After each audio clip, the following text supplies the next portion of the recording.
Herkese merhaba arkadaşlar, kanalımıza hoş geldiniz. Bugün sizlerle Mert Ramazan Demir hakkında yepyeni haberler hazırladım.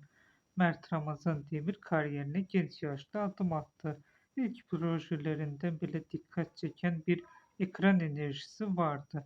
Ancak onu asıl öne çıkaran şey duygusal sahnelerdeki başarısı oldu. İzleyici onu izlerken yapay bir performans değil, gerçek bir duygu hissediyor. Bu da onu kısa sürede geniş bir hayran kitlesine ulaştırdı.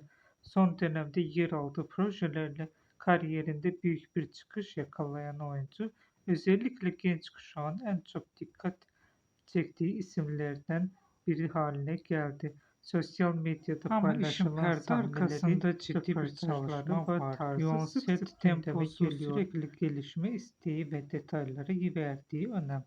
Bunlar onun başarısının görünmeyen tarafı.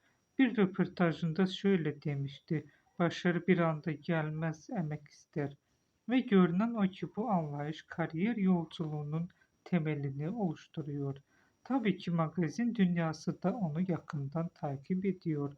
Özel hayatı, sosyal medya paylaşımları ve birlikte anıldığı isimler sık sık haber oluyor. Ama o genellikle daha sakin ve kontrollü bir duruş sergiliyor. Peki onu farklı yapan ne? Belki de doğallığı, belki de ekrana yansıttığı samimiyet ya da henüz kariyerinin başında olmasına rağmen taşıdığı profesyonellik. Bugün geldiği noktada Mert Ramazan Demir sadece bir genç oyuncu değil, aynı zamanda geleceğin en güçlü isimlerinden biri olarak görülüyor. Bugünlük benden bu kadar arkadaşlar.